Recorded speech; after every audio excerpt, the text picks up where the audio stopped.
And this is a veteran, and this is a big start for Peyton Kotchel. And one thing about Peyton is she wants the ball. This is a veteran that loves the big moment. She feeds great energy and is a positive pitcher. She is facing a potent lineup. Skylar Wallace, in 3 games against Portland this year, is 7 for 8. Almost perfect. Yesterday, 2 for 2, including a double. Chicago is a team that has been getting out to quick starts, scoring a lot of runs in the first innings of their games. And there you see what Skylar has done since coming back after playing professionally in Japan. And that is right when this hot streak took off for the Bandits.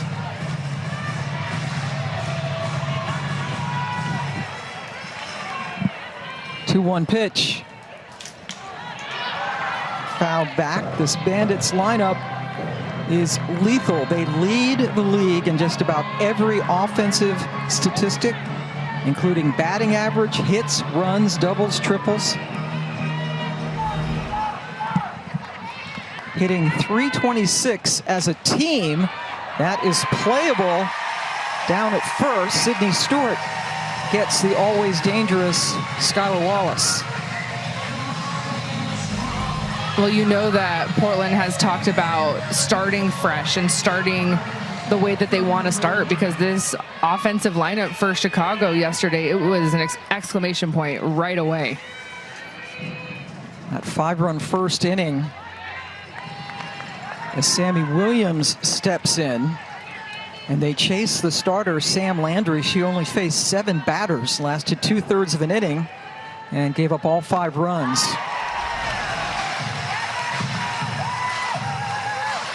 Sammy Williams having an historic season.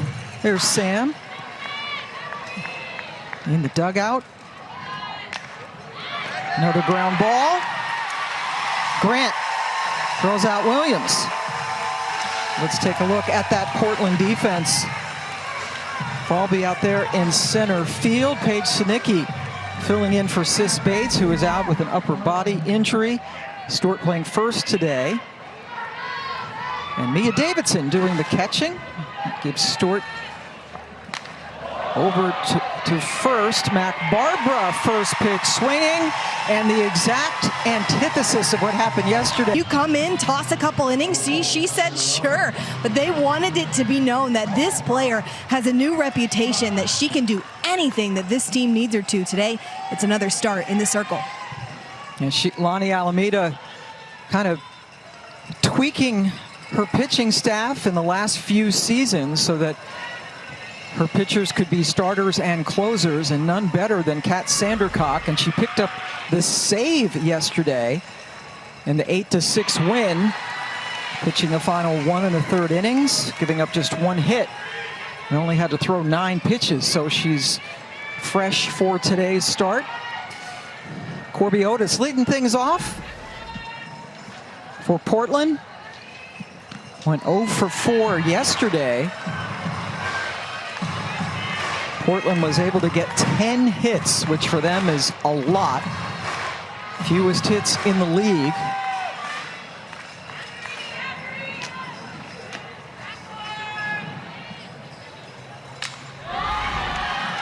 And we have another sold-out crowd here in Portland, as always. Let's take a look at the Portland lineup. Megan Grant, always a threat to leave the building, batting second. Tori Vidalis broke out of a little slump yesterday, and Sinicki back playing second base and batting ninth with Bates out of the lineup. And Sandercock has Jocelyn Erickson behind the plate today. Mary Jacopo getting a little bit of rest. She has been doing most of the catching, and there is a 10 a.m. local time start tomorrow. There's that defense, very good on the left side with Williams. Wallace playing for Aaron Koffel, who is now out for the rest of the season. And the outfielders cover a lot of ground. Circle in center. Did you ever have a left-handed catcher? Never did. Would that be weird? Yes, it would be, but I think it would be uniquely awesome.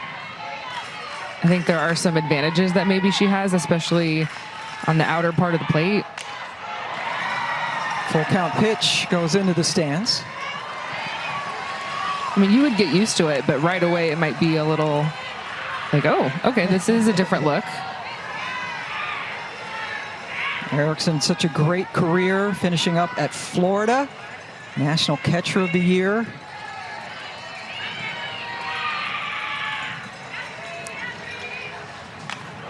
That is popped up. Erickson able to pop up herself and get Otis.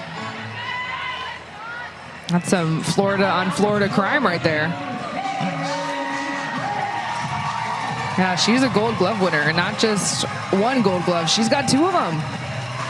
We've seen her a lot at first base. The rookie is so versatile, but giving Mary Jacopo a little bit of a breather, and she's ready to go. Erickson had the day off yesterday for the Bandits. And now Megan Grant. Grant coming in, hitting .250 on the season. She has 12 hits, 7 of them are home runs. That hits off of Kern at first, but Clements doing a good job to charge in and hold Grant to a single. I love the tradition that we're seeing here in Portland when we see a base hit and Megan Grant turns to the crowd and it's a 1-2-3 cascade and you throw up the C's. The first base hit of the ball game is off of the base. Yep. Hit the white bag. Kenley Cahalan. They're coming up hacking it against Sandercock. And Megan Grant continues her tear. She has now reached base in 13 straight games. That is the best in the league this year.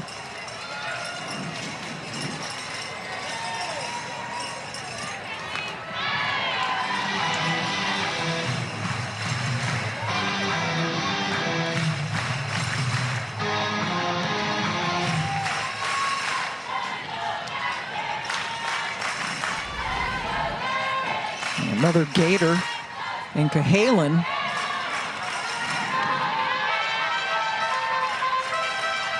Portland, by the way, a team that does not steal a lot of bases. And that might be an understatement. 2 of 6 on the season in stolen base attempts for the Cascade.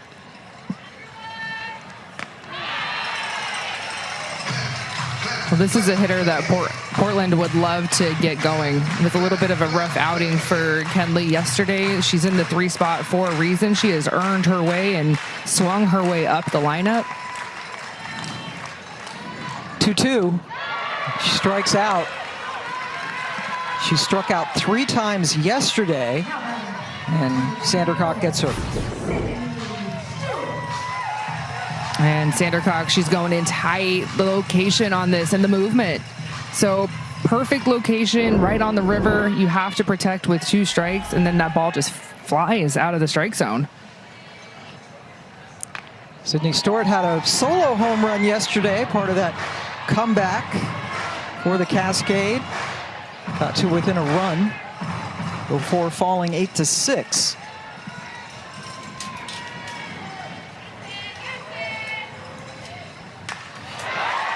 That's into center field, where Zirkle was playing shallow, and that retires the side. Grant stranded at first, scoreless through 1. To play the top of the 2nd inning, Peyton Gottschall retired the side in order in the 1st inning, one of the few games in which Chicago has not scored at least a run in the 1st. Gottschall taken in the expansion draft this year. Let's take a look at what she throws. It's going to be a heavy dose of curveball. I saw her use a lot of screwball, and the first inning because of the left-handed hitters that Chicago has in their lineup. And it's kind of unique with Jocelyn Erickson back in the lineup. Taryn Kern stays in the lineup. Bella Dayton, she's back. There is only one right-handed hitter in this lineup for Chicago. Everyone else, a lefty. And so you'll see Peyton Gottschall, she'll use that screwball a lot more because of what she's seeing at the plate and those left-handed hitters. Yeah, that's remarkable. 8 of the 9 swing from the left side of the plate. The exception is Sammy Williams. And the screwball movement to a lefty, tell us what that does. Yeah, it's going to break away from Morgan Zirkle, and Gottschall she'll also work her curveball. So the curveball will break towards your glove if you're a right-handed pitcher. The screwball breaks away. So tailing 2 different ways, but it's going to be all about that horizontal movement, just going side to side. Zirkle hit a 2-run home run yesterday and draws a leadoff walk here in the second, first base runner for Chicago. And now Taryn Kern, who has been moved up from 7th to 5th in the lineup because she had herself a day yesterday. First start since the end of June 28th to be exact. She was 3 for 4 with an RBI triple and a 2-run home run. That'll get you a quick promotion. Yep, back in the lineup.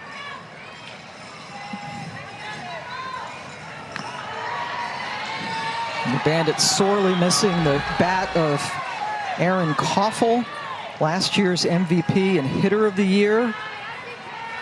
Out for the rest of the season with a lower body injury.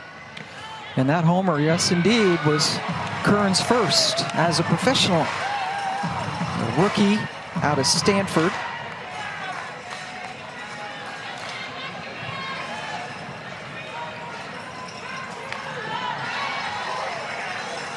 Count goes to 2-2.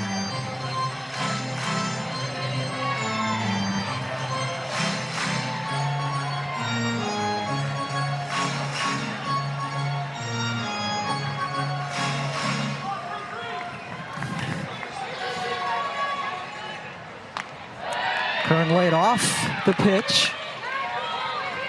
The second straight 3-ball count for Gottschall.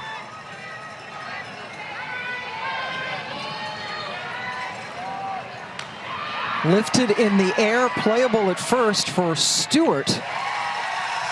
Zirkle had to hustle on back to first base because she was taking off.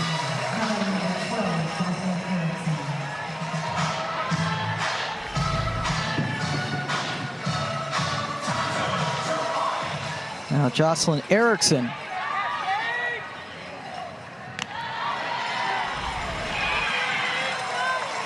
Doing the catching today.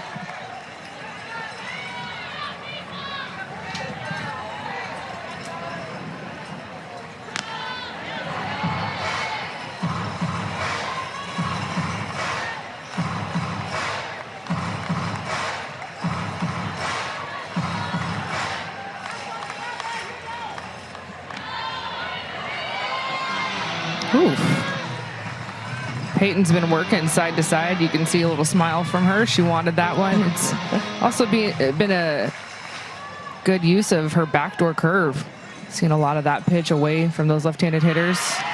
Zirkle takes off, and she is out. Mia Davidson throws out Zirkle. For the first time this year, Zirkle was 4 for 4 in stolen bases.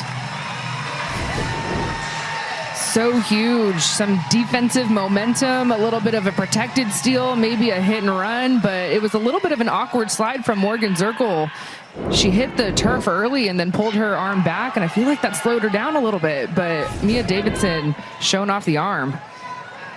And Peyton, she's loving it. This is the energy that I'm talking about. There is no one that brings energy to the circle like Peyton Gottschall. It's just different. So now nobody on as Erickson fouls that off her foot. The Bandits lead the league in stolen bases. Zirkle eliminated. And as you look at this field, yes, it is a baseball field that has been converted for softball. A former A, the minor league A system baseball stadium. Second walk of the inning surrendered by Gottschall.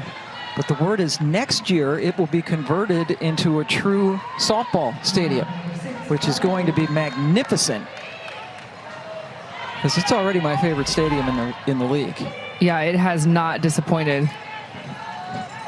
And the fan support. And it's just gorgeous here. You have all of the trees that we're looking out in front of us. Sunny skies. Going to have a high temperature of about 75 today. Perfection. Here's Bella Dayton. 7-game hit streak. Grant says not this time.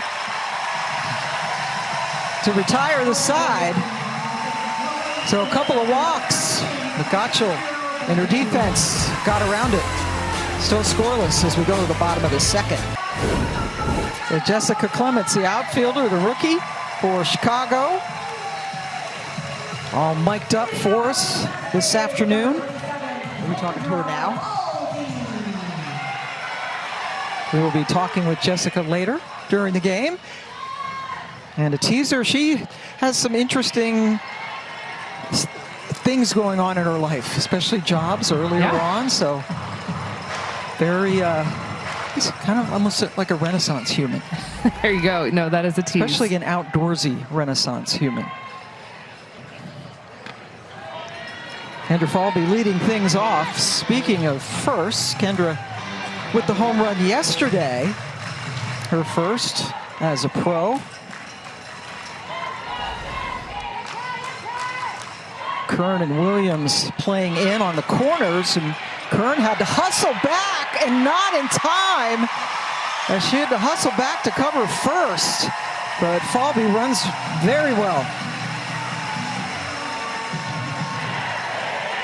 You see the frustration from Kat Sandercock, and one bobble is all it takes for Kendra Falby and her speed to beat this out. And look how close this ball is to first base. Bang, bang play. I think Kat was a little bit shocked that that call was safe. She was thinking it should have been out.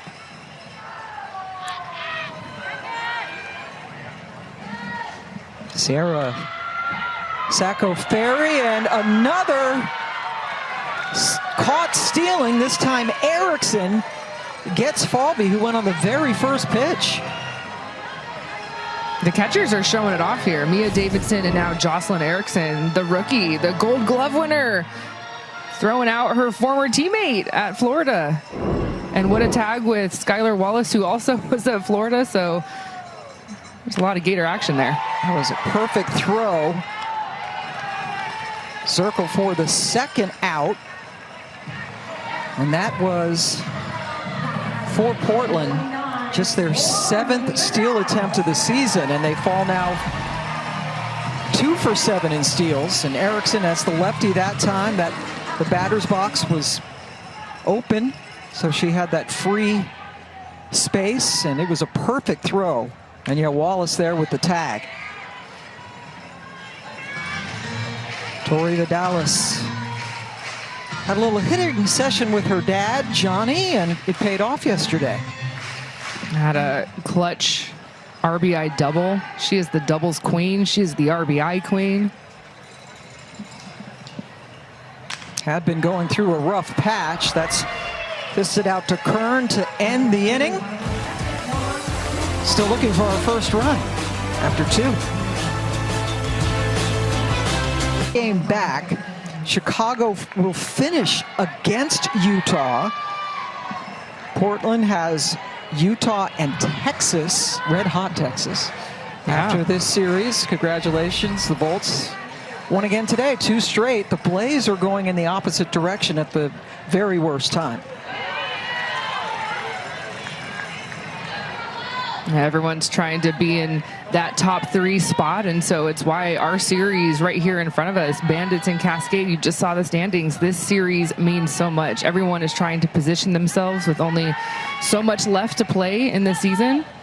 And so the number 1 overall seed will be in that championship series in Sharpie, and then the 2 and 3 standings seeds will be in that playoff game. And so it's 1 game, winner goes to the championship series. And you just got to have a chance. Gottschall fired up. striking out Clements. Her first strikeout of the game. Taking a look at this rise ball, it's up and it's away. And then the energy, little fist bump, glove slap. Yeah, there's no better feeling right there. Number 9 hitter, Ailana Agbayani, trying to solve Gotchel. She was 0 for 3 yesterday in the Bandits win. 25-game season, so very short. It's gone by in a flash. You play every team 5 times. Chicago has clinched this series. If there were to be a tiebreaker between Portland and Chicago, they would win it. Chicago would, because they've taken the first 3 games of this series with 2 to go today and tomorrow. Now, Portland is still looking for their first win against Chicago. Kind of unique with how close they are in the standings. It's been a one-sided dominant effort from the Bandits. Yeah, they got absolutely throttled when they played in Chicago. The June 30th and July the 2nd, a couple of run rule victories. Portland giving up 13 runs on day 1, 11 on day 2. And Portland, a team that does not score a lot of runs, as we have already mentioned.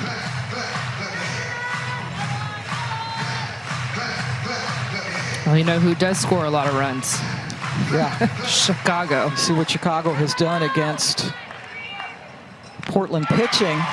Gotchel has struck out back-to-back batters. I'm loving this start from the veteran Peyton Gotchel. Look at the screwball, the movement.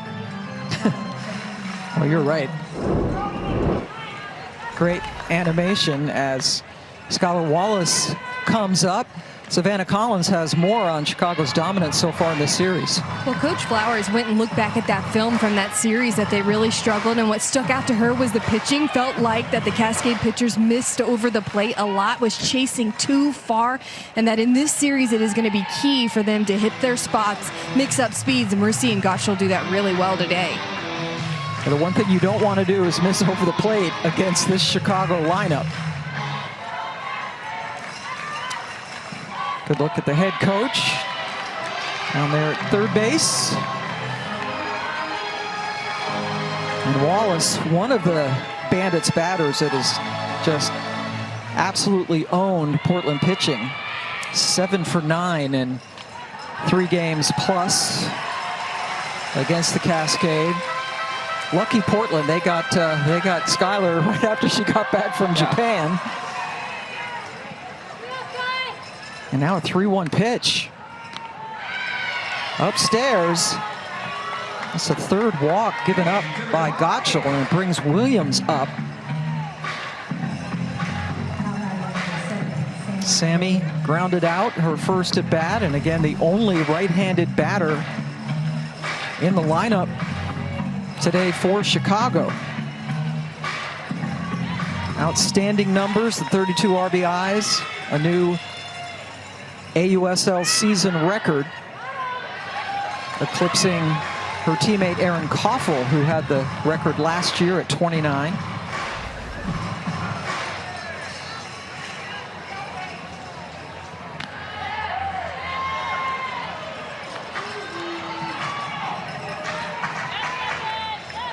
Gotchel working that curveball away from Sammy Williams. Taken off. Wallace slides in safely.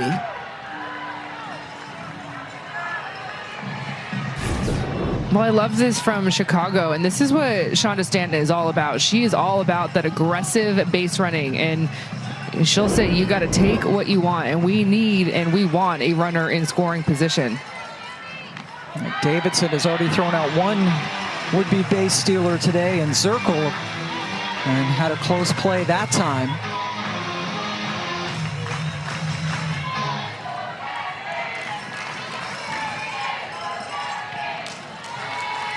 Count goes full to Williams.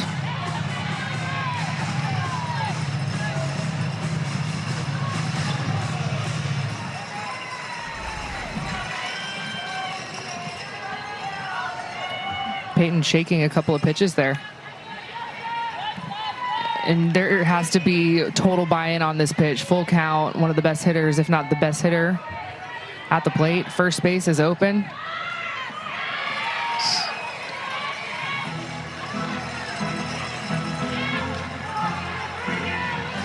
Saw Sammy Williams ask our home plate umpire, just checking the pitch location, would that have been called a strike if I didn't swing at it?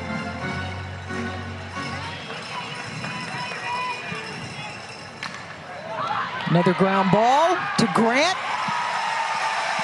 He's grounded out twice to third, and that strands Wallace. And we stay scoreless in Portland.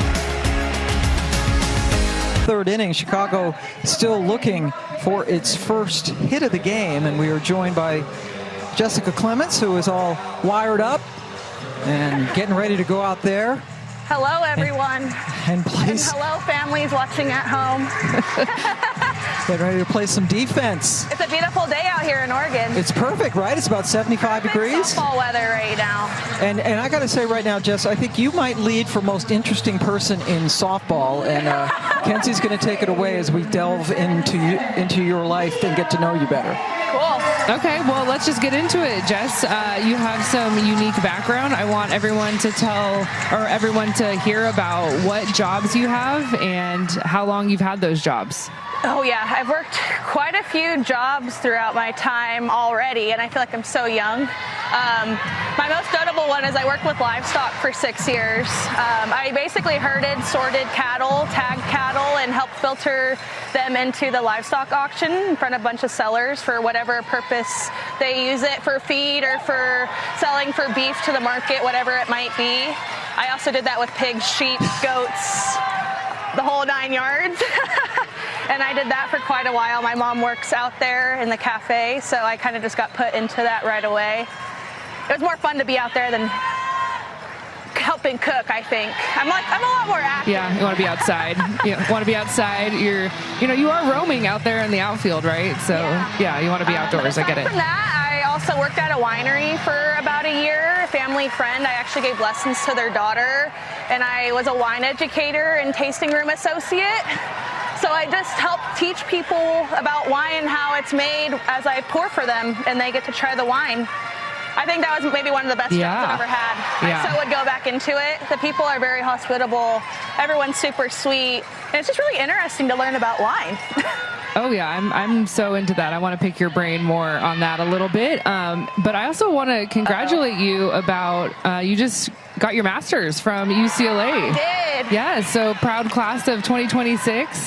Can you tell us what you got your master's in? Yeah, so I got my master's in education, transformative coaching, and leadership with the hopes of coaching one day. Okay. That's what I'm on track for right now. I was also a grad assistant this past year for UCLA, which was really incredible. Great opportunity kind of just to get to know the inner workings of being a coach and what goes on behind the scenes. I've always been the one playing, so being on the other side was very different. Well, I think this is a great place for you because I'm looking over to center field and you have a head coach right to your right. And so have you picked Morgan's brain about maybe being a future head coach? Oh yeah, of course. What have you learned from Morgan, or what have you learned from all of these players that you're just building your database of wanting to be a head coach someday?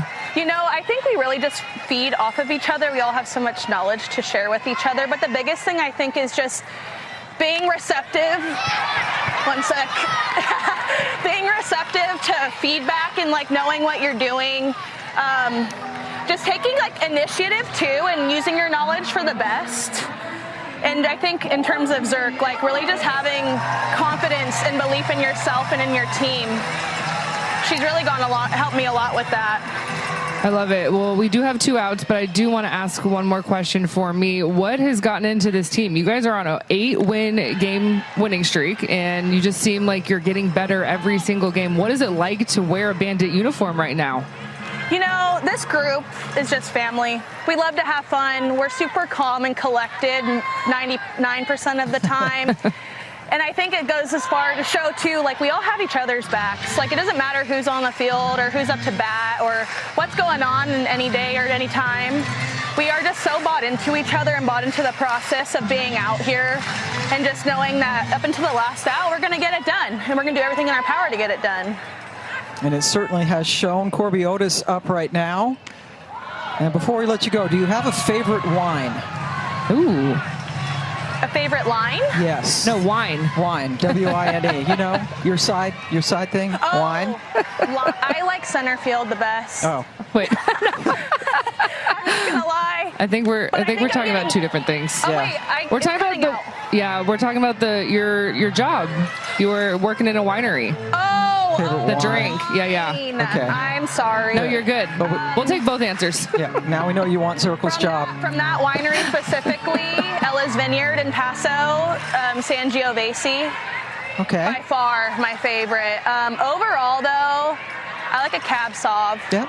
Good choice. Yeah, tasty. I like it drier. I'm not really into the sweet wines Yeah, me very too. much.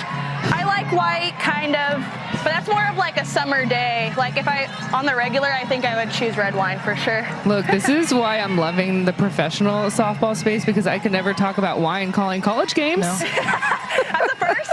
Me neither. I don't think I've ever talked about wine ever. On the Never. field. Like, I'm here for it. We're grown-ups now, right? We can do this. We're Yeah, of age, everyone. we are. We're adults now. Jess, are you guys talking about the playoffs? Like, are you guys talking about postseason right now, or are you guys just living in the moment? Oh, I mean, well, both. Okay. And we're taking it game at a time, one pitch at a time, but we're in it for the long one. We're expecting to go to the Champ Series. We want to be there. We're ready to be there. We're ready to bring in, show them. I'm assuming it's probably going to be the Talons. Show the Talons that Little we're rematch. not messing around. We had a rough start in the beginning, but we're a totally different team now. I love it. Full count pitch to Otis is high, so she works a 2-out walk. Jessica Clements, thank you so much for your time. Thank you. And this is so fun. Yep. Best of luck the rest of the way. Everyone watches women's sports and women's softball. That's all I got to say. Mic drop. Yep. All right, Jess. All right, thank you so much. The rookie out of UCLA from Salinas, California. I bet not a lot of people have herded livestock and helped out with wine. That's probably a unique combination. And then you just add professional softball player on top of that.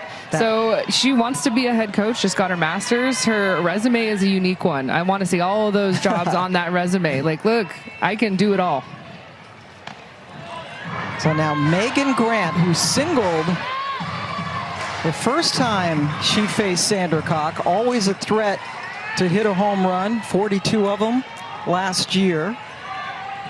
Clement's teammate at UCLA. Oh, couldn't get it, went upstairs. Big strikeout for Sandercock. Otis gets Erie's against the first place Talons. Check it out Wednesday, 10 Eastern time. That is 7 Pacific. And the standings, so tight. Spark now have overtaken the Blaze for 4th place. Top 3 get to the playoffs. And right now, those 3 teams are separated by only 2 games. Utah and Chicago finish up with the series against each other. Mac Barbara leading off things here in the 4th, and that is the first hit for the Bandits. The ball gets all the way to the wall. Barbara seemed to hesitate a little bit, but was able to get in for a leadoff double.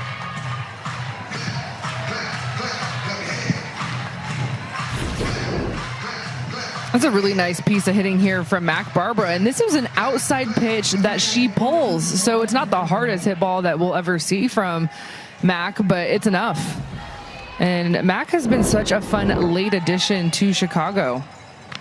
Batting in that 3-hole, joined the team when Chicago was down in Texas playing the Volts out of the reserve pool. And it's been fun getting to know her story and chat with her a little bit. But she was so excited when she got the call to come join this team. And not only do you get to join the AUSL, but you get to join the hottest team right at the right time. Yes, let me think about it. What do I have going on right now? And she was flying back from playing in Prague with the Italian national team. And she said when she got word, she literally broke into tears. Not drafted,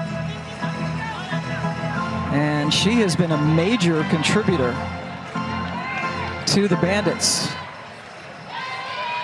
Circle walked and was caught stealing back in the first inning. Barber, by the way, an RBI double yesterday. Lots of extra base hits for this Bandits club. Zirkle had a triple and a home run yesterday. But that was just their first hit. Great outing for Gottschall in the circle. Keep this offense at bay for the first 3 innings.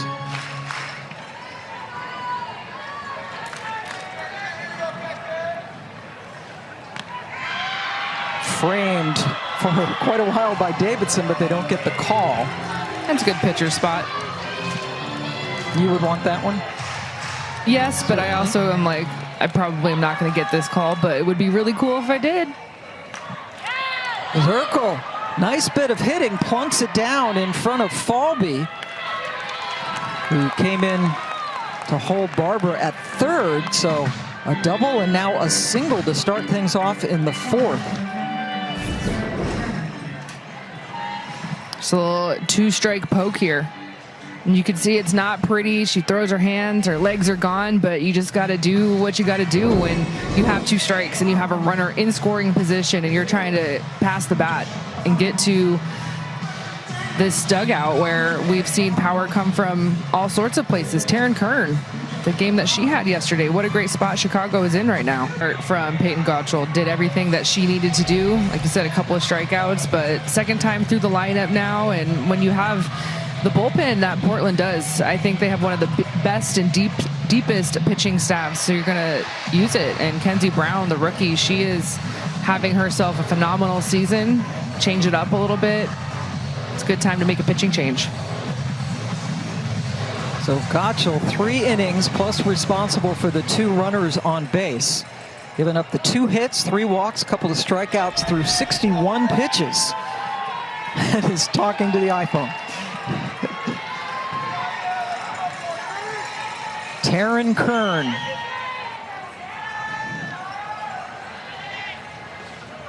What a game yesterday, her first start since June 28th.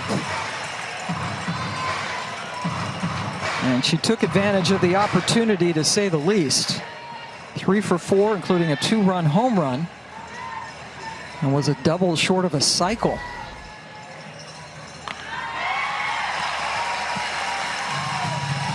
And so we saw Peyton Gottschall, she's side to side with her curveball and her screwball. Kenzie Brown is all about that vertical movement. It's pretty simple: rise, drop, and change. Ahead 0-2. Kern laid off. This pitching staff coming into this weekend with the most strikeouts of any pitching staff in the league. Kenzie tied for 3rd coming in.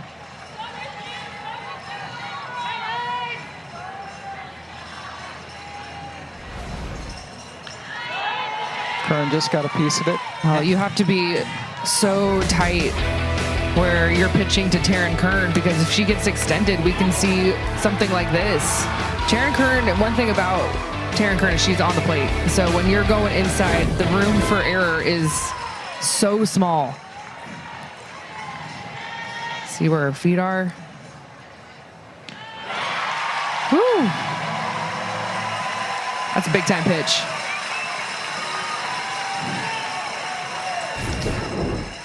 And you can see Kenzie Brown pointing to Mia Davidson, saying, good job sticking with that pitch. Loved the pitch call. Trying to get out of a jam, working up, up, up with that rise, and then you just pull the string. Brown gets the big strikeout, first out of the inning. Jocelyn Erickson takes the ball. Walked by Gottschall in her only other plate appearance this afternoon.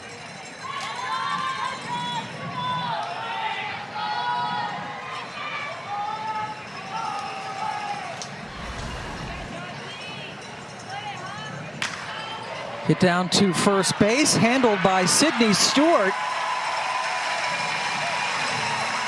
And Barbara stays put at 3rd.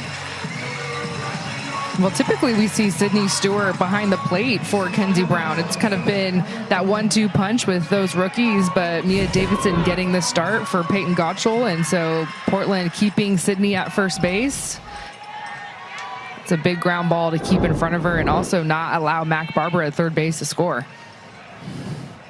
Now Mac Barber's cousin and Italian national team teammate, Bella Dayton, comes up.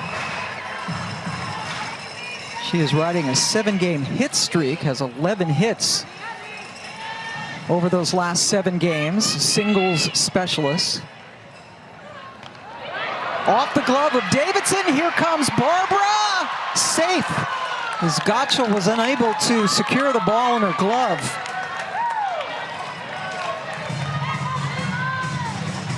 And we finally have a run. Oh, this is so tough for Portland. A rise ball that gets away. Mia Davidson, she was doing everything she could. The throw looked to be there. Kenzie Brown just couldn't quite glove it. I'm not saying a clean tag would have beat Mac, but it would have been a lot closer. A wild pitch charged to Brown.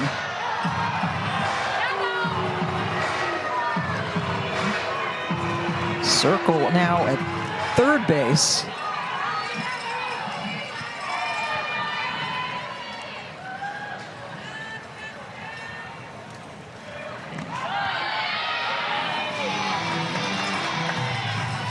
And the count goes to 3-1 to Dayton with Clements on deck.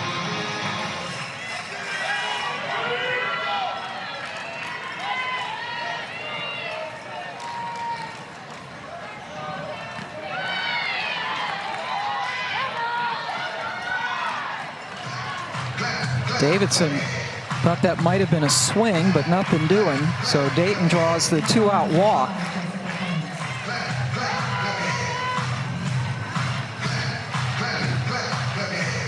Mia's getting rid of the sunglasses that she has been wearing.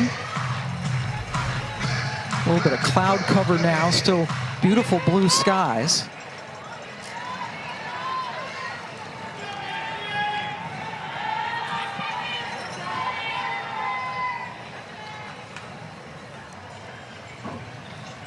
Clement shows bunt, and we see Grant crashing in from third. You have a lot of speed on third, you have a lot of speed at first, and you have a lot of speed at the plate. And you saw Jessica Clement showing bunt, a triple threat. Has a lot of options in this situation. Upstairs, and you see Dayton over at first, daring Davidson to throw, but Circle runs so well at third. I think Bella Dayton's going to seal right here. Just watching the communication with her and Shonda Stanton. There she goes. There she goes. And zip, and Davidson didn't bite. Circle was ready to take off if Davidson made that throw down to second. And so Bella Dayton is trying to bait Mia Davidson into a throw here because of the speed at third base with Morgan Zirkle. Oh, pitch handled by Davidson.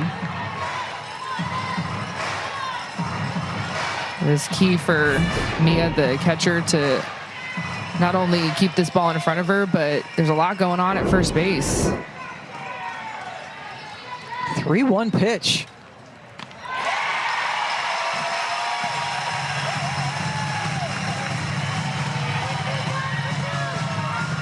Changeup here, 59 miles an hour. You can see how far out in front Jessica Clements is. Full count with 2 away. And so the changeup makes that next pitch look so much faster, and it's why Jessica Clements was so late. That's what a great changeup can do to even one of the best hitters, these professional hitters. You have to have a changeup.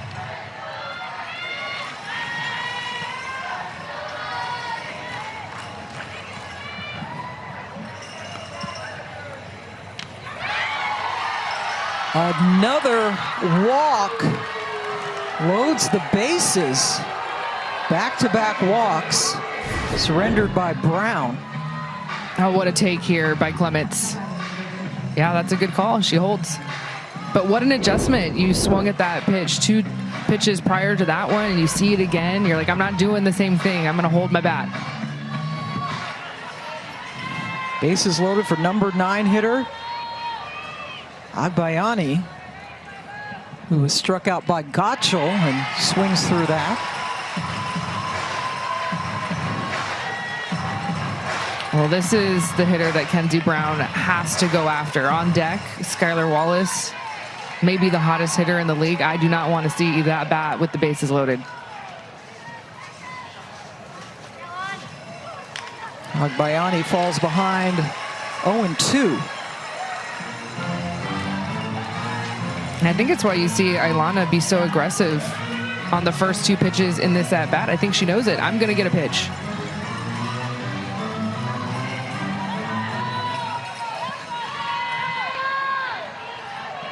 Nobody hits the ball better with the bases loaded in this league than the Bandits. But a 3-pitch strikeout by Brown. Chicago, my colleague here is a little warm in the booth. Yeah, and you want to take the fans with you. Like, oh, yeah. What else can you ask for? Good weather, good facility, great fans. Portland continuing their streak of selling out every home game in this, their first season in the AUSL. Kenley Cahalan goes after the first pitch from Sandercock. Wallace squeezes it at short. Interesting schedule for Portland in this, their first year. They started the season on a 6-game road trip, came back for 3 here against OKC, then a 7-game road trip, and now finishing on a 9-game homestand. Literally only 2 homestands for Portland this year, and this is a biggie. 9 games. They beat Carolina twice, lost to Chicago yesterday, and then finish up with 2 against Utah and 2 against Texas. So many more opportunities for the home crowd to come out. Watch this team try to make it to the playoffs in their very first year in the league. Well, I'm sure that was something that they were talking about as a program as they were going through all of those road trips, is like, we just got to hang on because the back half of our schedule really favors us. We get to be at home, sleep in our own beds, have our crowd and the momentum and the energy be behind us. And so they did exactly what they needed to do. They won just enough to be in the conversation about those top 3 teams. And so now you make a push.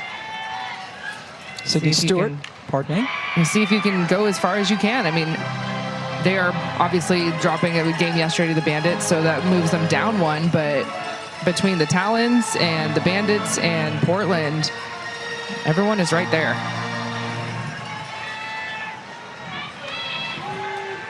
Portland just 2 games behind first place Utah. Chicago a game out. It's going to be quite a push to wrap up this season. Sandercock, full count pitch on the way to Stewart. Inside.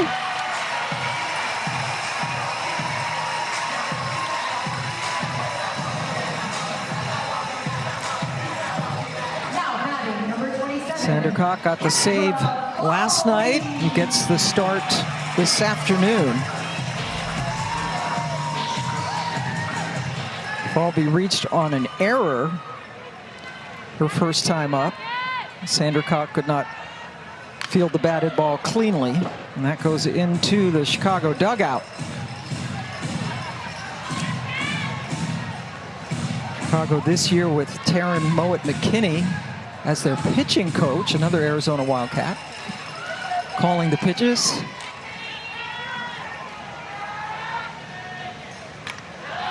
Oh, I like that hack from Kendra. I think it's just so dynamic. We'll see her drop a drag. We've seen her get on base in this game today with her short game. And then yesterday, she can do this as well. Swing it away. her first professional home run. It was a solo shot. To me, that was the difference between Chicago and Portland in the game yesterday. Each team did have 2 home runs apiece, but for Chicago, it was 2 two-run home runs. And for Portland, it was 2 solo shots.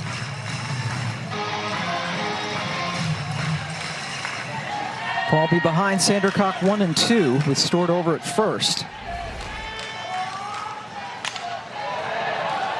Playable for Dayton. 2 away. We're starting to see Kat go a little bit more to her rise ball. Second time through the lineup.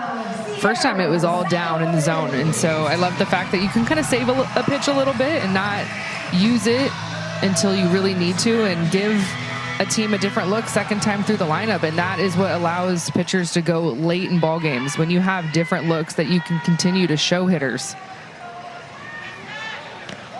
And then work the change. Great mix of pitches for Sandercock.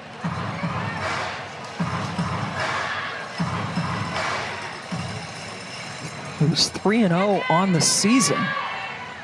Picked up her first save last night. Hack from Saco Ferry goes foul.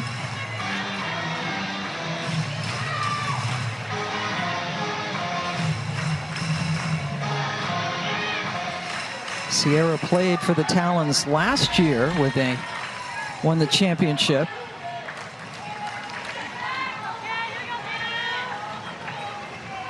Oh. How did she get out of the way? The ball was in the batter's box. Wow. Like, how did this not hit her? How did it not get her shoulder?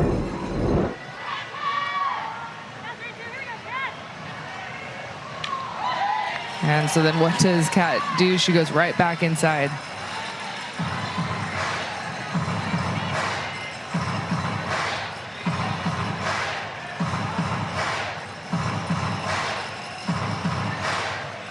I'm loving the deep breaths that we see. Every pitch is so meaningful.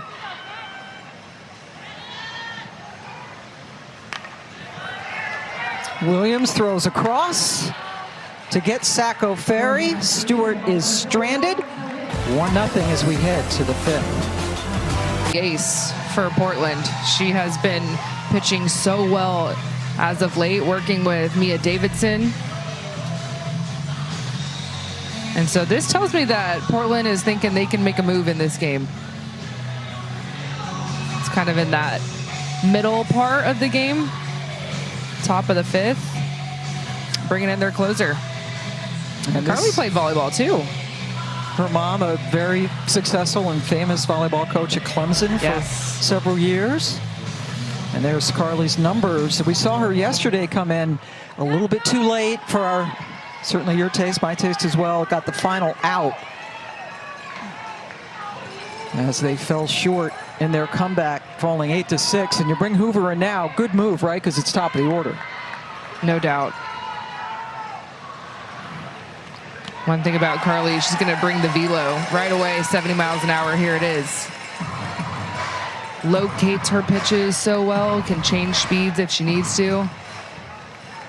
Only had to throw 6 pitches yesterday to strike out the only batter she faced, Jessica Clements.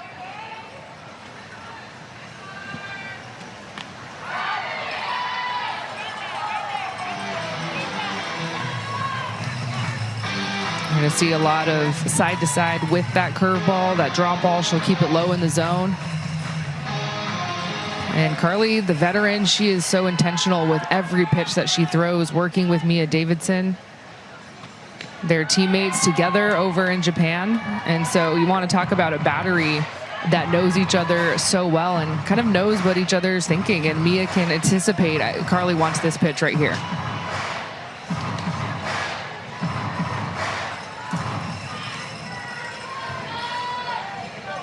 2-1 pitch to Wallace.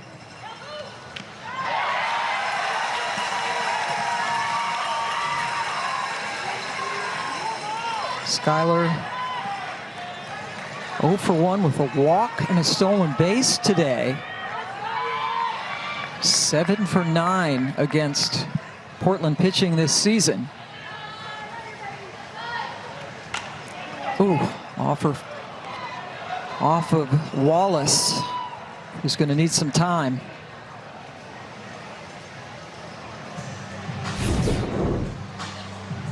This is 71 from Carly Hoover, and that is going right into your foot. Right on the top of her foot, too.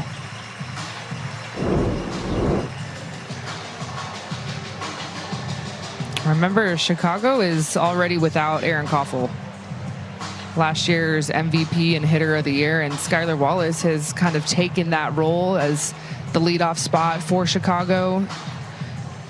She's hitting over 500, couple of home runs. Her speed that she gives you on the base paths, this is a hitter that Chicago just cannot be without. There's Koffel over there, has a boot on her right foot. Big loss for this Bandits team.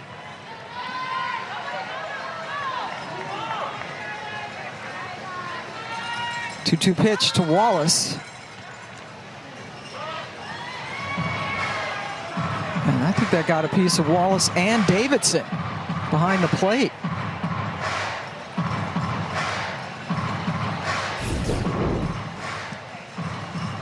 Yeah, this did hit Skylar. And then it also got Mia. Everyone's getting banged up in this at-bat. So right after she fouled one off her foot, Wallace gets hit by the pitch. And here's Sammy Williams. He's grounded out twice to third this afternoon.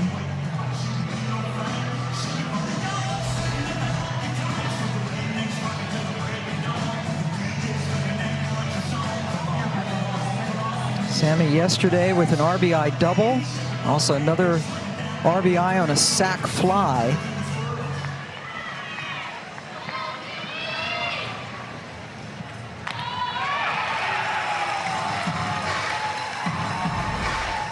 Sammy has hit the most sacrifice flies in the league this season, but concentrating now on getting a base hit to try to scratch another run together.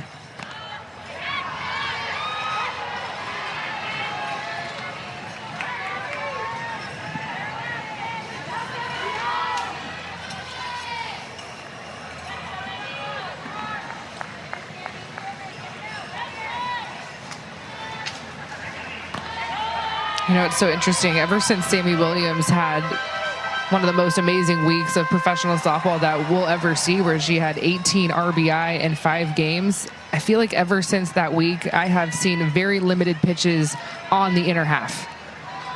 Like, I can almost count the amount of pitches that I've seen inside to Sammy Williams. Everything has been away. Trying to get the bunt down there. Now, you talked about that great week Sammy had. She has 13 RBIs against Portland, all by herself. Just against Portland, 13 runs driven in. Portland's leading RBI producer, Megan Grant, has 13 herself the entire season. Big strikeout for Hoover. And not one pitch inside, everything away. And when you're a veteran pitcher that Carly Hoover is, she is okay with that game plan. I am not afraid to show the same spot over and over again because I trust my location, I trust my movement, and I trust my velocity. One away for Mac Barbara, who doubled and scored the only run of the game on a gotcha wild pitch back in the 4th.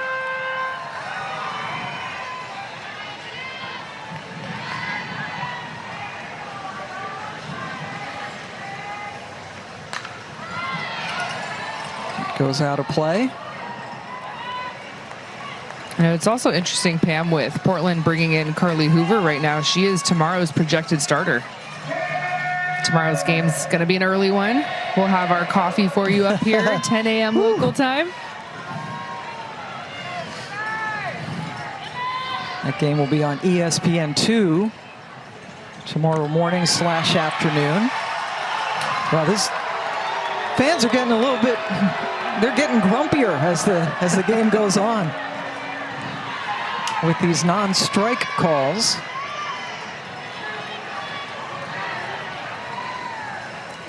One and two to Barber with Zirkle on deck. Strikeout, throw down. Wallace is safe. Her second stolen base of the game, but now 2 away. Back-to-back strikeouts for Hoover. It's good news for Chicago. Foot looks fine for Skylar. It's a good time to go with 2 strikes. You know that there's going to be some action, whether it's action at the plate, kind of protecting you as a base runner, or Mac Barbara putting it in play.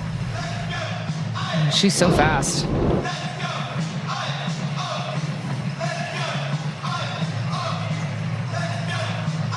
Davidson and Hoover huddling up. And so are the umpires. Not sure what that's all about. Looks like there could be a challenge here from Portland. Maybe thinking she left early? Yeah. The Cascade are challenging whether the runner at first base left early. The call is under further review. Okay. Well, Portland needs this score to stay 1-0. And with the speed of Skylar Wallace, her being in scoring position, even though there is 2 outs for Chicago. Chicago's in the heart of their lineup. Morgan Zirkle, Taryn Kern in that 4-5 spot. The way Kat Sandercock is pitching, I mean, she's been dominant. I'm looking at my scorebook, and only 1 hit allowed. So Portland, Charlie Hoover's hand and Skylar Wallace's back foot is still on the base. There's not enough there for me to overturn this. I thought it was perfectly timed. Yep, call on the field was that she did not leave early. After further review, all stands. I think I heard stands. Yeah, the microphone cutting out there. And Skylar's going back to second. But the call stands. Second stolen base of the game for Skylar. And her 5th on the season. That is a team high. Sliding mid on. Zirkle finally steps in. Head coach at Marshall University, her alma mater.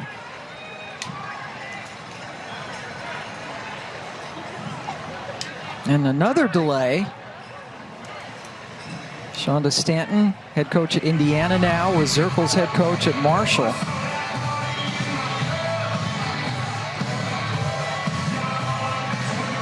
Having a conversation with Lyndon Baptiste.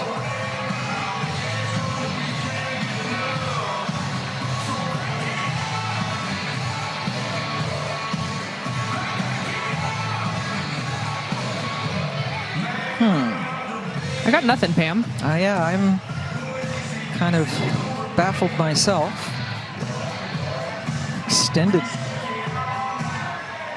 Extended delay between the review and then that before Zirkle gets a chance. Hacks at the first Hoover pitch off the screen.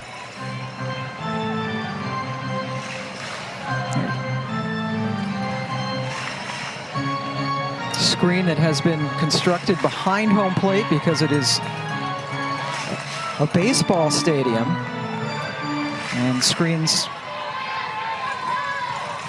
can't be any farther from home plate than 30 feet. So this one has been placed. Zirkle behind 0-2. There's a good look at it. Texas has just a line in their field. Their baseball field. Zirkle goes down on 3 pitches. So Skylar Wallace hit by a pitch. Was just getting mainly in her head, but she was just getting a little disconnected. She couldn't get to the ball, so she was just feeling stuck, and we just worked on some stuff where she could get the barrel out, and it worked out. Well, we'll talk and watch this A.B. Torres right here. You know, I heard that from home you were trying to record some adjustments to text to her, but that's just not the same.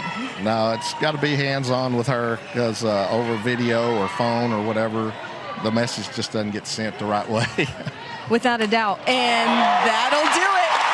Torrey leads off this inning with a base hit. love that. I know, right? Kind of works out. So what'd you think of that, AB? Kind of saw what looked like an off-speed pitch from our vantage point, jumps on the second one. Right. Just textbook, trying to stay up the middle, not do too much with it, just give what they give you and just go with it. Hey, Tori. We just got the heart from Tori coming in on the dugout. The pitch runner comes in for her. Johnny, question for you. You've watched Tori swing develop throughout the course of her career from when she was small to now a veteran in the pro. What are some things that have never changed? Those skills, kind of intangibles that have carried her to this level? Just her hand-eye contact, and then her hands are so quick that a lot of times she doesn't realize that. And that's a lot of the problem because she doesn't trust herself. And, you know, hitting is confidence. So if you're confident in the box, the good things will happen. Well, I can pass the message on when I get back in the dugout, but I feel like she doesn't need it today. She's having a great day. One more question for you. You know, just as you've watched her develop, I feel like Tori just continues to get better. She's one of those players that just has never really plateaued. Why is that? She loves her craft. She loves hitting. She loves fielding, playing first. If you love what you do, it's not work. So she's going to continue to do it as long as she can. Well, I have loved getting to watch this game with you, watch that at bat with you right on cue, and I will pass the feedback to Tori when I get back in the dugout. Rhonda, Johnny, thanks for letting me hang out with you guys. It's always a pleasure. Okay. Thank you, Savannah. And as Tori points towards the camera, Tori Vidalis lifted for the pinch runner. That's Sarah Willis over there at first base.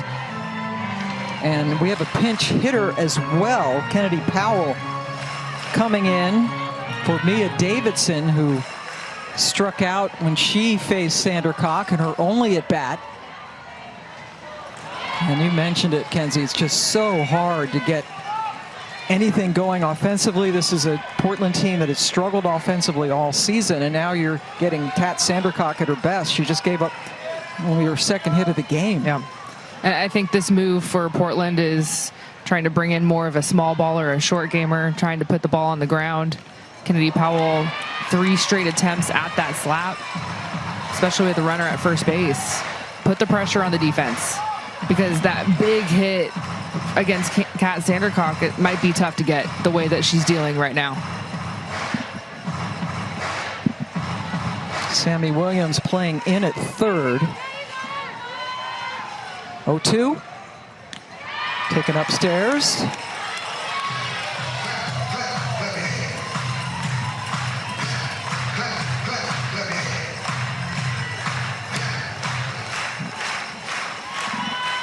Sandercock giving up 2 walks and 2 hits.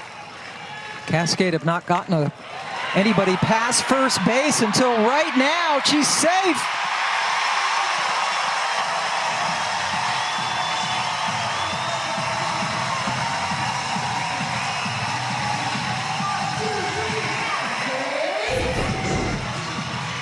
And we'll see if Chicago wants to challenge. Here comes Shonda Stanton out to talk to home plate umpire Lyndon Baptiste. Well, I think she beats it. Stanton going into the circle now. Ooh.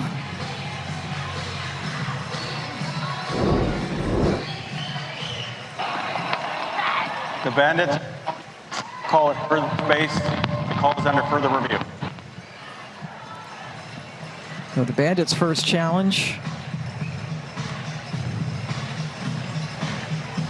I like the challenge too for Chicago, because you can feel the momentum starting to be built for Portland. And so I always feel like a challenge is kind of like icing the kicker in football, where you can kind of pause a little bit, break that momentum up, whether you win the challenge or not. I just think it's a good time to use it. Yes, it was a close play, but this is a pivotal moment in this game.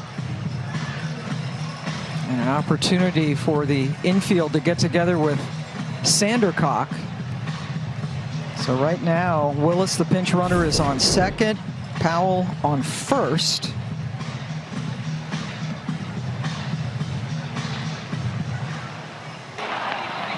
After further review, the call on the field stands. The runner is safe at first base. Very close, but the call stands. Pinch hitter Powell with a bunt single. And how about the move for head coach Trya Flowers for Portland? Going to the rookie and Kennedy Powell. Seeing a little something out of her, knowing that she can utilize her short game, put some pressure on that defense, just tap it and go. Let's make something happen. Paige Sinicki up for only the second time, grounded out to third. Back in the third inning. Trying to get the bunt down. Sinicki had an incredible game yesterday, going 3 for 3. A bunt single, an RBI single, an RBI triple. And she hit the ground running, coming back after her cancer treatment.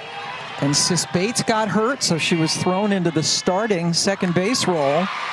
Good bunt will get both runners over. And Sinicki, who is much loved anyway because she was an Oregon Duck, gets some more love for that execution. Well, this is perfect softball right now. And this is the moment that Portland has to strike. You get 2 leadoff singles, a perfect sacrifice bunt from your number 9 bat, Paige Sinicki, and you now turn the lineup over to your best hitters, Corby Otis and Megan Grant.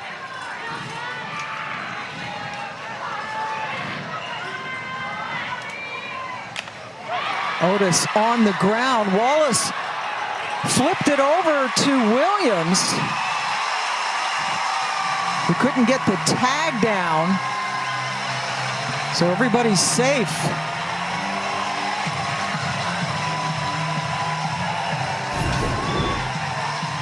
This is unfortunate for Chicago that they weren't able to get an out, because I feel like there were outs everywhere to be had. You could see where Kennedy Powell was running from second base, just a couple of feet behind Skylar Wallace. Sammy Williams is right there trying to get Sarah Wallace out.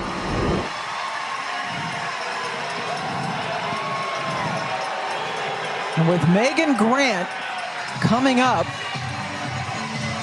a visit to the circle.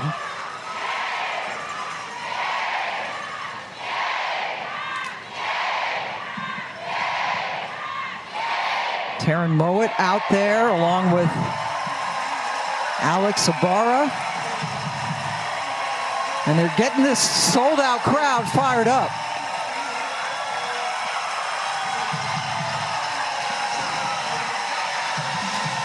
And this could be the last best chance for Portland.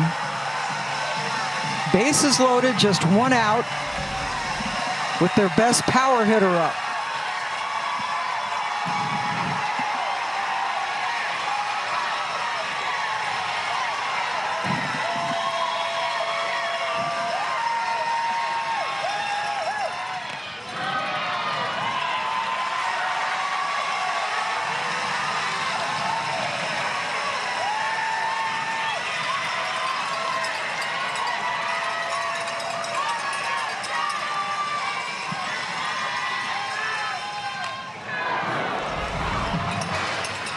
Big cut by Grant. I feel like she was swinging on that pitch no matter where it was. That ball was way in. Grant tied with Williams and Maya Brady for the most home runs, 7 on the season.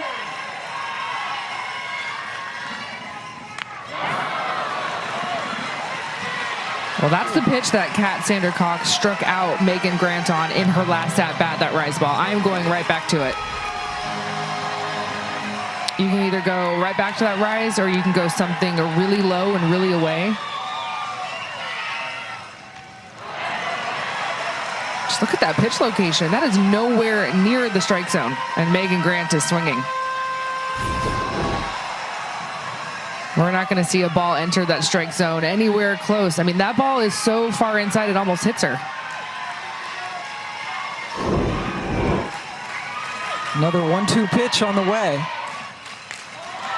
Grant lifts it into short right field, where it's handled by the second baseman, Agbayani.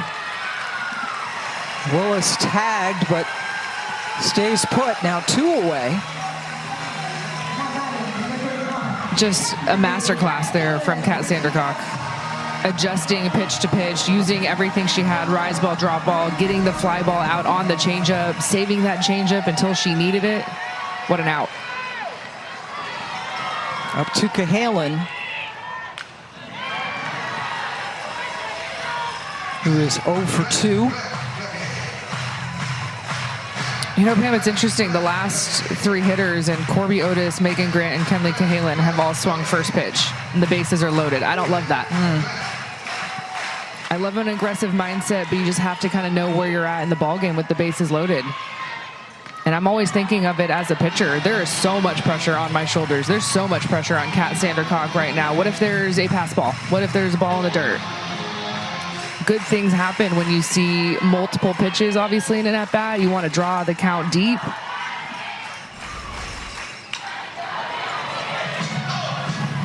And I feel like Kat is feeling that. She's feeling that early aggressive mindset from Cahalan and Grant and Otis. So what is she going to do? She's a veteran. I'm not throwing it anywhere near the strike zone.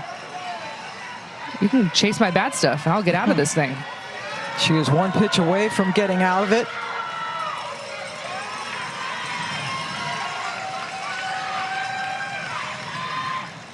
And does!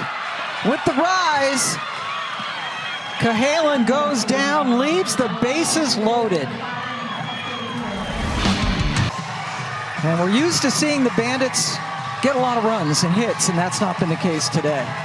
No, and so the fact that they are getting this performance out of Kat Sandercock in a day where they are not hitting the ball like we're used to seeing them hit the ball.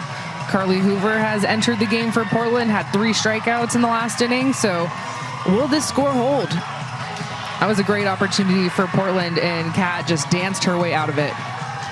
Yeah, especially facing that part of the lineup.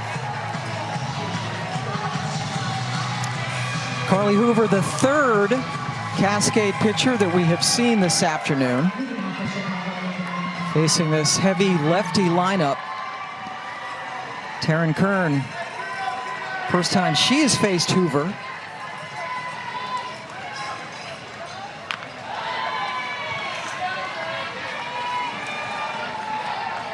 Kern moved up in the lineup a couple of slots today after a big day yesterday.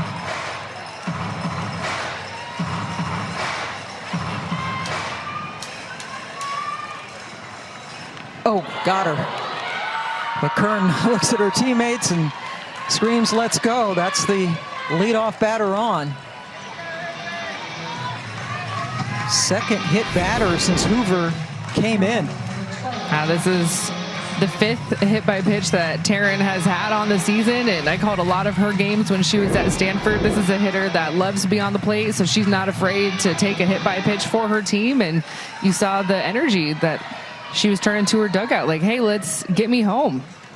Jocelyn Erickson, foul ball. She went after the first pitch.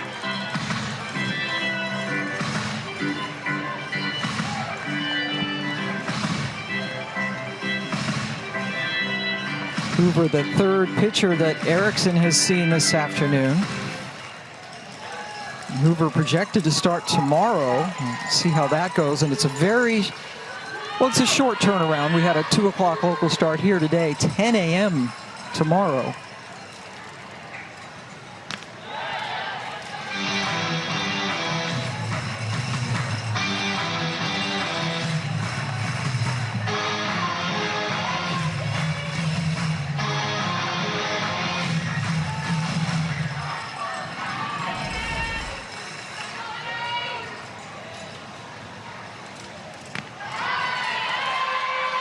Kern lets that one go by.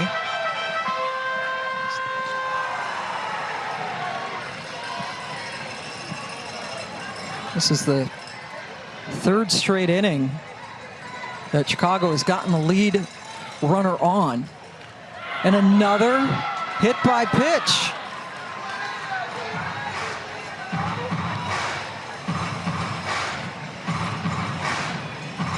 Well, remember how many left-handed hitters are in this lineup for Chicago? 8 out of 9. And so Carly Hoover, a right-handed pitcher, going in again and again, trying to neutralize the power that Jocelyn Erickson has. And when Carly Hoover is throwing 70 miles an hour, her strategy is just to jam hitters up. But when you have 8 left-handed hitters standing on that side of the plate and you're going inside, you have to be so pinpoint with your location. It's not like a right-handed hitter where if you miss your curve, you have a lot of room, you can just run it away. No, there's a human standing there, and that's why we've seen 3 hit by pitches from Carly Hoover. Well, Carly Hoover, since coming in to start the 5th inning, has 3 strikeouts and 3 hit batters. In the 6 batters that she has faced. Bottom of the lineup, 7, 8, 9, Bella Dayton. Up next.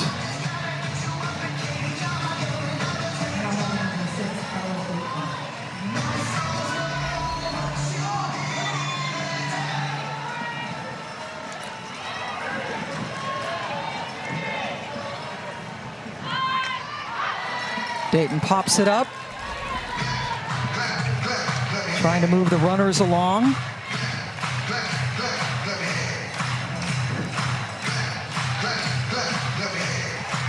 See a healthy batting average, but Bella has only 1 extra base hit all year. It was a double, everything else singles. A lot of them via the bunt. Short game.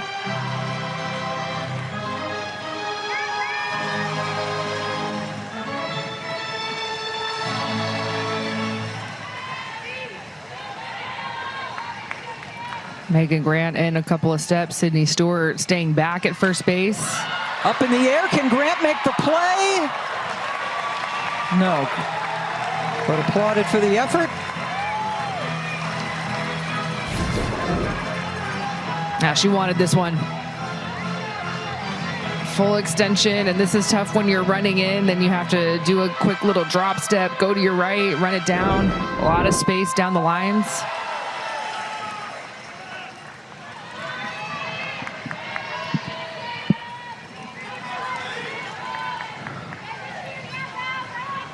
The 1-2. Hoover frustrated, along with Davidson, not to get the strikeout.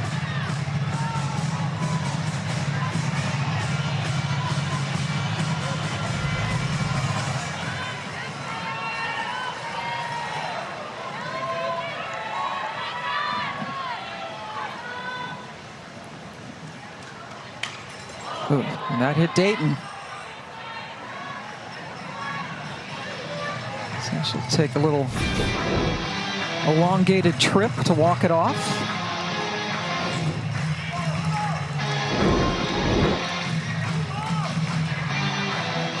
Dayton trying to keep her 7-game hitting streak alive. 0 for 1 today with a ground out and a walk.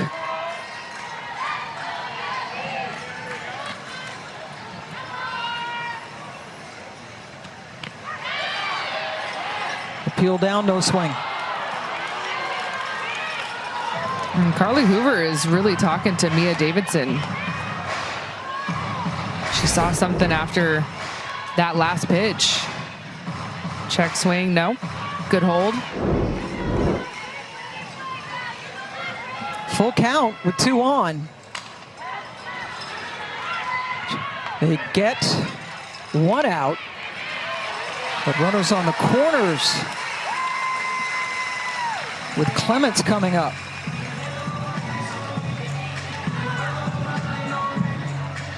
You see Carly Hoover talking to her rookie at first base saying, good job, way to get that lead out. Keep some speed off of scoring position in second base. And look at the angle that Sydney Stewart had to take on that throw. That's a dicey throw over there. If that ball gets away, who knows what can happen. So the confidence from Sydney Stewart, the rookie, who is not the everyday starter at this point at the catching position, but that's where we've seen her the majority of the season. We've only seen her a handful of times at first base. So that was just a very confident play. So 1 away with runners on the corners for Clements. For more on Hoover, let's go down to Savannah Collins. That talking that Carly Hoover does is her trying to cultivate this 9 versus 1 mentality that she has in the circle. She has everybody behind her. And for her, it's an advantage against these hitters to try and create that confidence with the entire field that it is us versus just you. And she's very vocal. She's always looking around, talking to, of course, Mia Davidson behind the plate, but talking to her infielders. She'll even look in the dugout and have a little bit of a conversation. Yes, and this is actually Mary Jacopo coming up to pinch hit for Clements. Jacopo getting the day off behind the plate. Erickson spelling her as the starting catcher.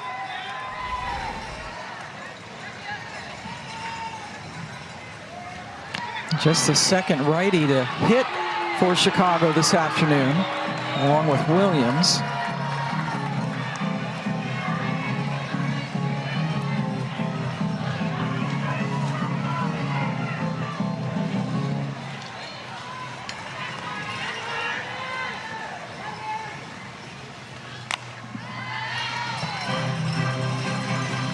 That was a great spot by Hoover, and that was a very uncomfortable swing in a hitter's count for Mary Jacopo. 3-1 count. That pitch was way inside, and you could tell it was not a hitter's swing. It was kind of a defensive swing here. And if you feel that and you see that as a pitcher, that's going to fire you up a little bit. Like, I had you fooled on that. That was a hitter's count. Full count. Jacopo, swing and the miss. They concede second base to Dayton, but now 2 away. 4th strikeout for Hoover in this, her second inning of work out of the pen. Now, Chicago is still looking for a base hit against Carly Hoover. It's been a lot of traffic because of those free passes, the hit by pitches. But when Carly is not hitting batters, well, she's striking them out. Agbayani struck out twice today, and she is safe. Siddiqui charging well at second, but the speed of Agbayani leads to the second run. There's nothing Paige Siddiqui can do about that. That ball was bounced up the middle by the rookie Ilana Agbayani to perfection, and she has been so good in this 9th spot all season. It's been fun to see the lineup come in every single day and see the changes all around for Chicago. But one thing that has not changed is where Ilana Agbayani has been in that 9th spot and at second base every single day since game 1. She has been just a very underrated, consistent starter for this Bandits team. Very good at second defensively, and also, as you mentioned, very good at just getting on base, moving runners along, setting up the top of the order for people like Skylar Wallace. First pitch goes right back to Hoover, who retires the side, but a very important second run. And to leave the bases loaded in the last inning, and there you see the line for Sandercock, trying to go to 4-0 on the season. And remembering that she just joined the team the end of June after coming back from Japan. So now a 2-run deficit for Portland. Sydney Stewart leading things off. She has flown out and walked against Sandercock. Had a home run yesterday.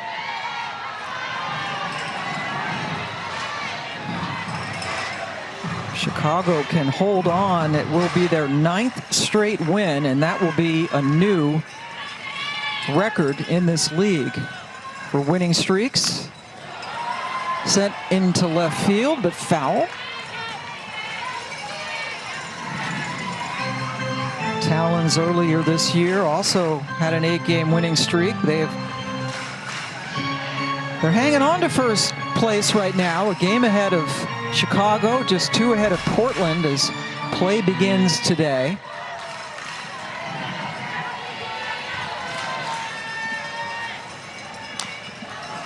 Slow roller, Williams gets in front of Wallace.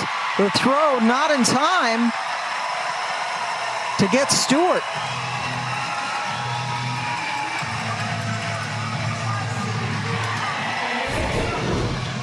This is tough for Sandercock because she gets the result that she wants. A power hitter like Sydney Stewart, who had a home run yesterday off the end of the bat, working the changeup, and there was just a little hesitation from Sammy Williams.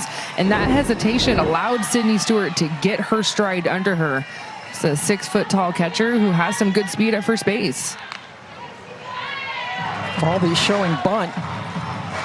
Second straight inning that Portland has gotten the leadoff runner on.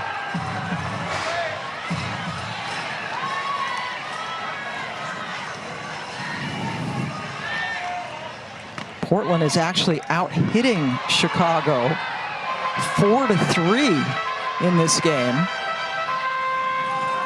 Chicago able to get the run at the top of this inning without getting the ball out of the infield. Hit by pitches, and then the infield single by Agbayani scored the run.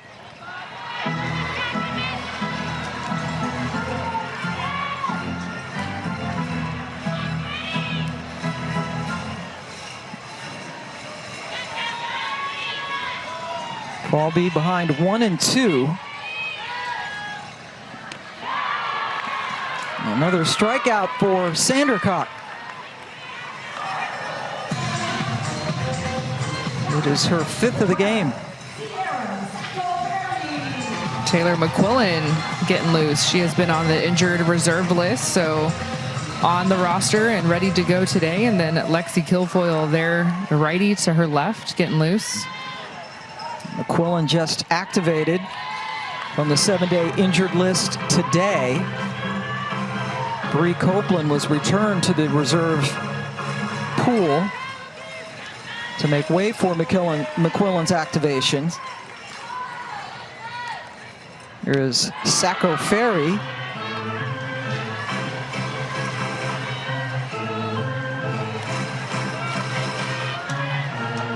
Trying to get her first hit today, had one yesterday. And the 8-6 loss, very different game today.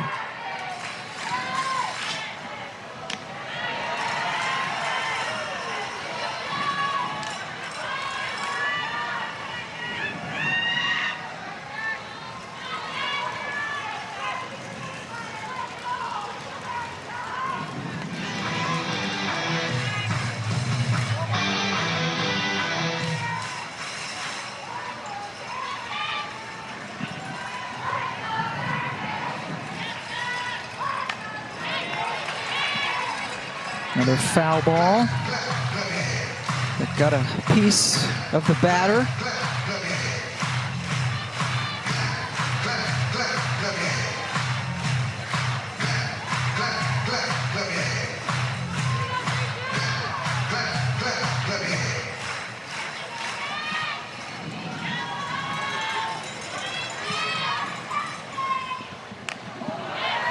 Took a little off that one as it's just sent foul.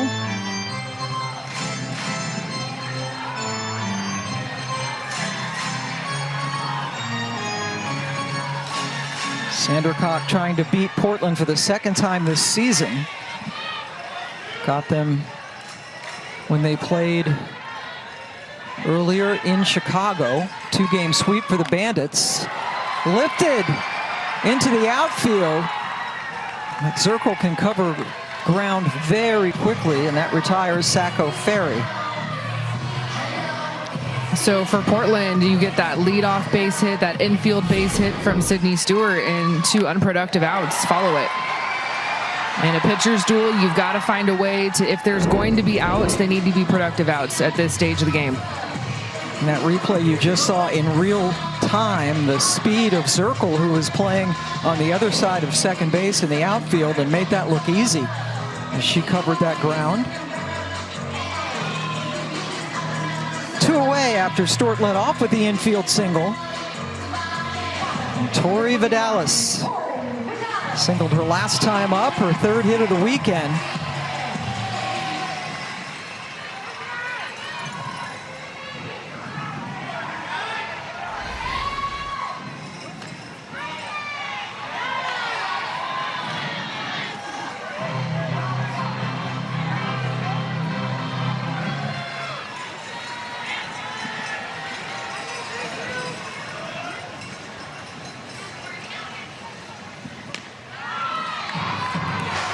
2 strikes go by Vidalis.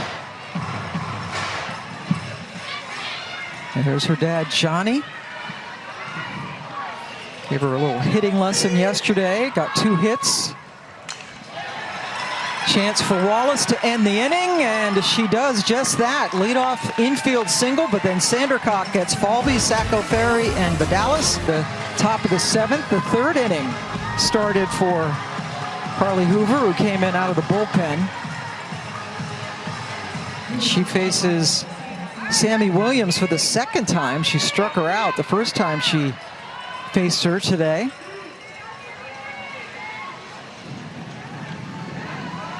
And Williams, after a torrid start, has cooled off a little bit as of late. She had to, right? She had that one weekend with, what, 18 RBIs? Yeah, the pace that she was on, I don't know if there's anyone that could ever continue the pace that she set in that 5-game stretch with those 18 RBI. But always a threat when she comes to the plate.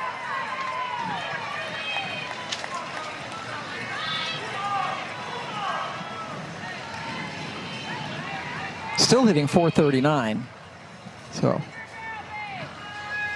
quite good. Well, yeah, it's one of those things where you're going to get everyone's attention right when those numbers start coming in, and you continue to see the highlights day after day and game after game on social media. Like, oh man, this is the hitter that we need to be a little bit more careful with. Let's watch some more film. We got to study her a little bit more. Leading the league in a lot of categories.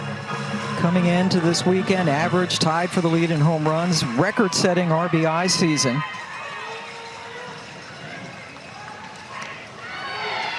Leading the league in doubles as well. And the umpires in the sold-out crowd speak up.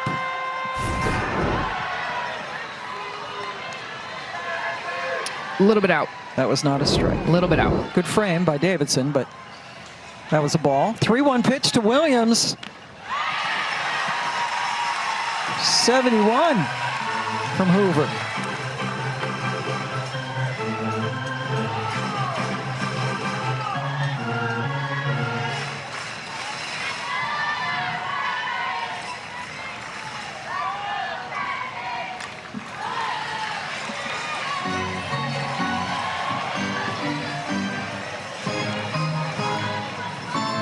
Sammy Williams has her name all over leaderboards in the league. Now 2nd in average.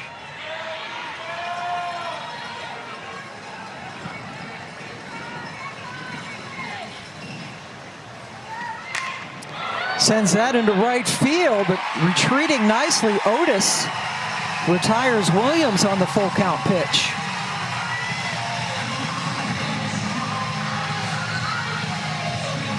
A lot of pitches in that at bat, got it to full. But if you're Sammy Williams, I'm actually kind of happy with that swing because she has struggled with the outer side of the plate.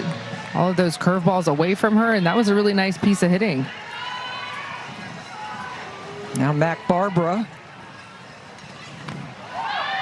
And those of you tuning in to see the Canadian Football League in Montreal, that is now streaming on the CBS Sports app and cbssports.com. So check that out, and we will get you to Canada when we're finished here.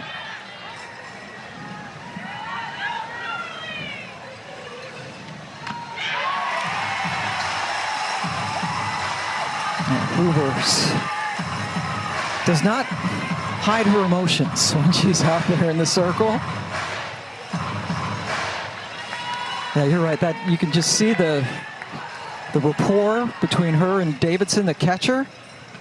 That's got to be, you were an elite pitcher. That's huge, right? Yeah, especially with how much they have been through in the professional space. So it's not like you're, a youngster in college. Like, you are deep into your career where you feel like you know yourself the best, and then you also know your battery mate the best as well. Played together in Japan. And now here in Portland, and Shonda Stanton talking to Barbara. This pitch was in tight. Also a ball. And you can see the frustration from Mac Barbara. And I don't blame her. I love the timeout, though. That's a great job by Shonda Stanton to say, like, hey, let's get rid of this frustration and not allow it to carry into the next pitch, because we can still change this at bat. We still have pitches to go. Staying alive. Barbara doubled and scored on a wild pitch.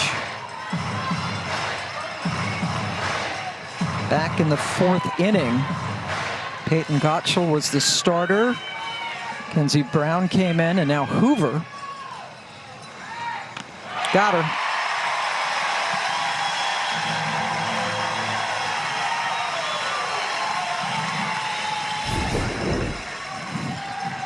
Fifth strikeout in relief for Carly Hoover, going right back to that inside part of the plate that had Mac Barbara frustrated.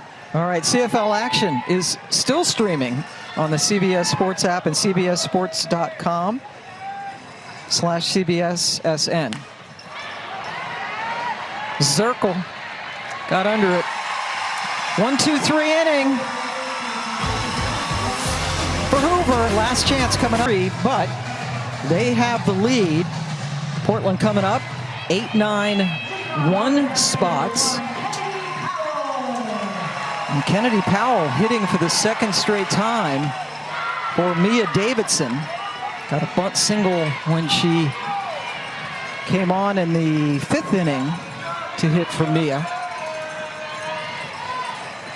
Paige Sinicki on deck, and then Otis will bat 3rd, their leadoff hitter. And Sandra Cox saying that Powell was over the plate. Well, yeah, she's fighting for that river spot. And Shonda Stanton, she's coming out saying that Kennedy Powell had her arm over that river spot, was outside of the batter's box. And that's the key. Where is the arm location? Is it outside of the river's box? You make the call at home. Do you think her arm was past that white chalk? That's what Sandra Cox is fighting for. That's what Shonda Stanton wants. Not to say that it's an automatic strike, but just say, is that a ball and not a hit by pitch, because it was over the river and not in the batter's box. The Bandits are challenging the location of the pitch, not whether the batter got hit, but where the pitch was at the time that the batter got hit. The call's under further review. Okay, exactly as Kenzie Fowler described. Kat Sandercock has only hit 1 batter all season. Look, any pitcher knows this rule by heart, because you are always fighting for that river, because that is a shared space. That is not a space that belongs to the batter. It also does not belong to the pitcher. It is a shared space. And so if that elbow guard is outside of the box and over the river, as a pitcher, I'm like, hey, that's not an automatic hit by pitch. And so this is going to be a tough call for our umpire crew. Do they think it was in that river, or do they think it was in the box? And so right there, oh, that's tough. And it's tough, our angle. We're off to the side. We're not dead on from center field, so you really can't tell exactly where that ball is. But I could see where Kat is thinking that's in the river. Yeah. And you can definitely see the elbow guard is reaching out a little bit. And also look at where the toes are.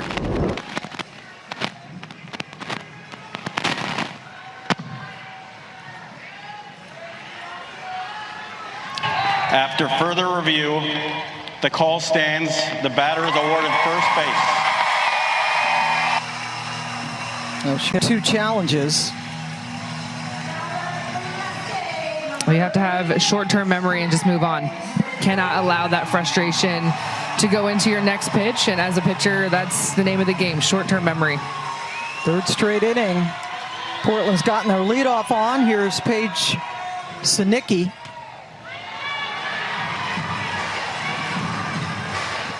Sacrifice bunt, her last time up. Playing in her 4th game of the season.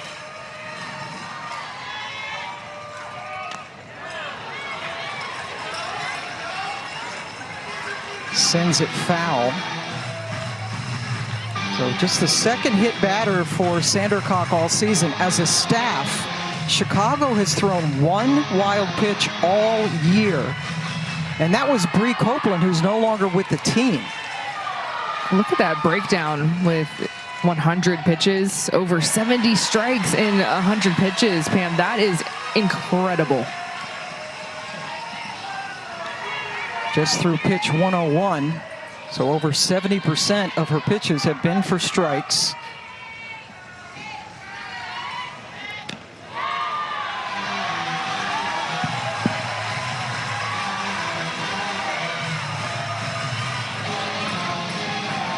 Three-one pitch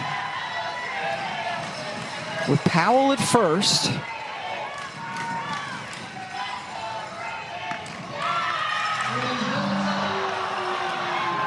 Full count.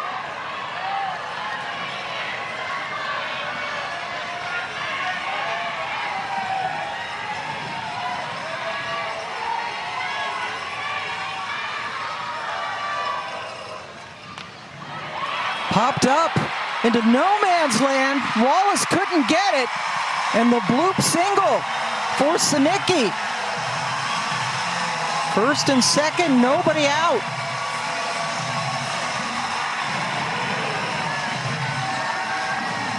The difference of 2 inches has Portland with 2 runners on, no outs, and the top of the lineup coming down. So you think about the hit by pitch to Kennedy Powell. She's on base, and then just a couple inches out of the stretch diving Skylar Wallace. And Paige Sinicki, who was a 3 for 3 yesterday, you could see her shaking her hand a little bit, jammed up, but doing enough.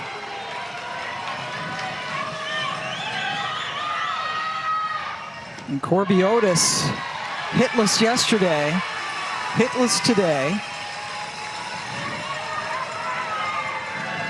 Up in a big situation.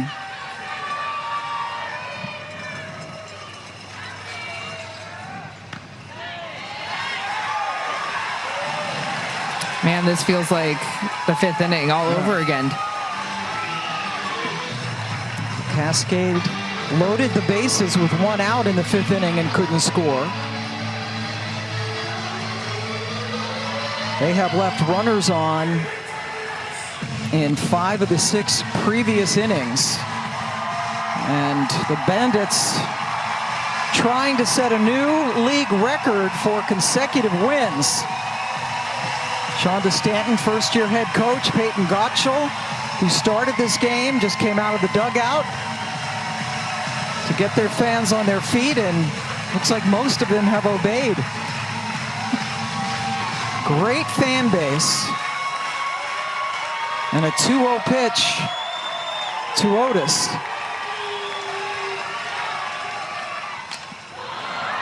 Popped up in the infield. Agbayani, 1 away.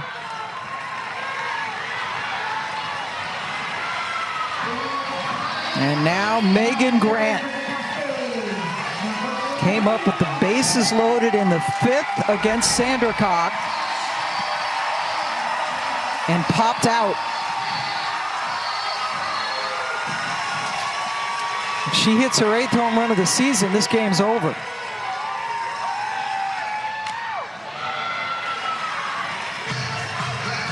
Well, she was swinging really big in her last at-bat. She had a base hit off of Cat in the 1st inning down the right field line, struck out in the 3rd inning, and then popped up to second base with the bases loaded in the 5th. Thought she had expanded her strike zone a little bit too much, a little bit over-anxious. That's roped, but well foul. And when you have a hitter swinging a little bit bigger than what they should be as a pitcher, those are free strikes, because if I'm going way in and your bat is going to get to it because you are expanding your strike zone, that's a foul ball. That's a strike for me. Sandercock ahead 0-2 with the power of Megan Grant.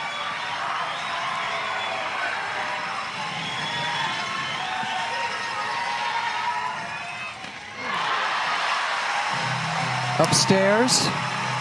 Well, that's the pitch that Megan struck out on in the 3rd inning, that rise ball.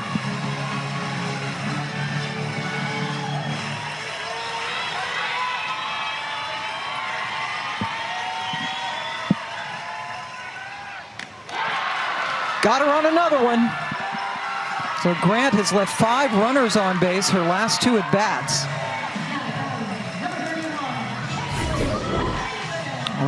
I just love the fact that Kat did not give up on that rise ball just because she saw Megan Grant take it, knowing that she had that big swing in the 3rd inning, confidence in that pitch, going right back to it. 6th strikeout for Sandercock, who's trying to put it away with Cahalan in what would be Kat's 3rd complete game in 4 starts. She got the save yesterday, trying to pick up her 4th win of the season.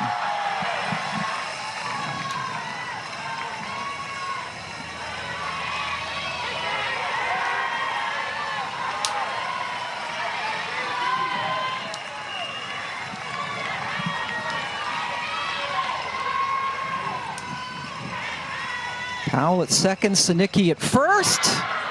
That rise, holy. I mean, one thing that Kat has done so well at this game is that she has not missed over the heart of the plate. All of her misses, she's missed outside of the strike zone.